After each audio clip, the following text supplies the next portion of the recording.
Welcome into the Recap Rush Hour for Wednesday, December 10th. I'm David Kaplan. It's brought to you by our great partners at the Chicagoland and Northwest Indiana Chevy dealers. They are the official truck partners of the Chicago Bears. Chevy drives Chicago. We'll get to the Bears in a moment because we have breaking news.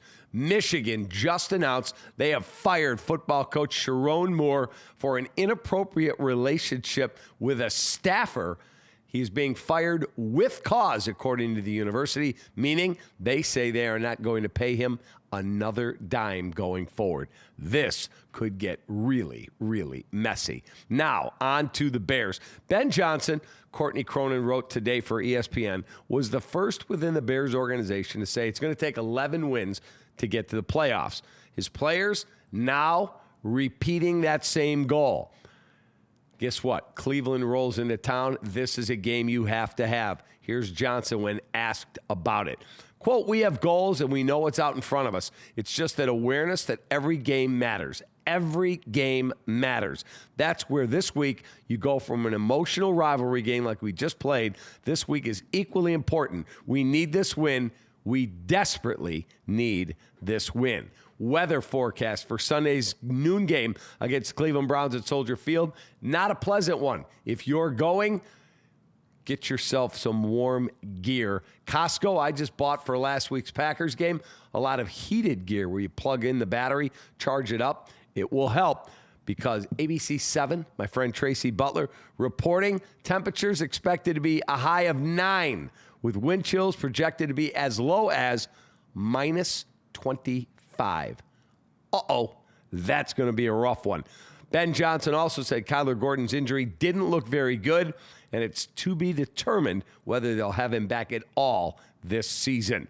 Check out our daily Bears recap up on the channel, and we also have Bears film breakdowns with players with our new Bears reporter, Nicholas Moriano. Give him a follow as well. Big 12 Commissioner Brett Yormark took issue with Notre Dame Athletic Director Pete Bavacqua's criticism this week of the Atlantic Coast Conference, calling his behavior egregious after Notre Dame was left out of the college football playoff field in favor of Miami, who did have a head-to-head win over the Fighting Irish. Bavacqua accused the ACC of favoring the Hurricanes over his school on social media and in league programming.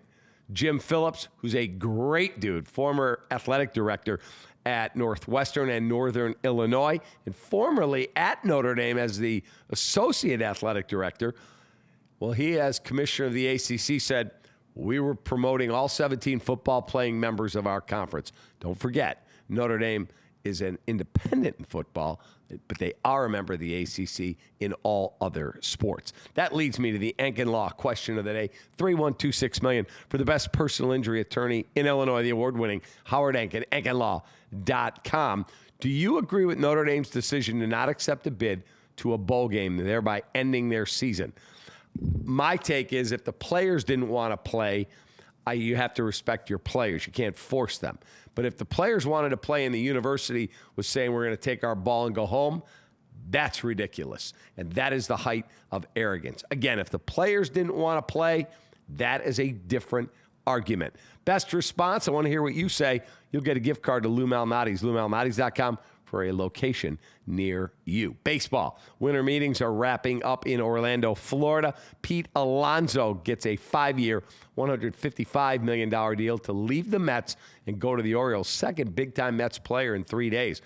Their outstanding closer, Edwin Diaz, goes from New York to the Dodgers yesterday, 3 for $69 million. Today, it's Alonso to the Baltimore Orioles. Cubs manager Craig Counsell said Michael Busch has earned every day at bats and that the plan is for him to start against lefties in 2026. Welcome to the party, Skip.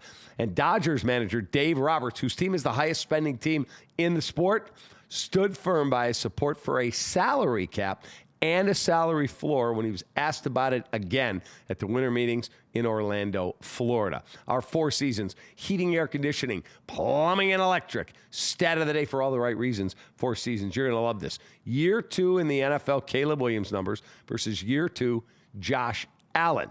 Caleb's stats through 13 games, Josh stats through 16 games. Here we go. Williams, completion percentage, 57.8. Allen, 58.8. Pass TDs to interception, 19-6 for Caleb, 20-9 for Josh. Passing yards per game, 223.7 for Caleb, 193.1 for Josh. And then wins. Caleb has 9. They are 9-4. Josh Allen had 10 in their 16 games. And finally, New Indianapolis Colts quarterback Phillip Rivers said he texted injured quarterback Daniel Jones and said, "Can I have permission since you're hurt to wear number 17? Guess what Daniel Jones said? Heck yeah, go for it. That's quality, man. Super cool. Have a great rest of your day. We'll see if Rivers plays on Sunday. Appreciate you greatly. Take that.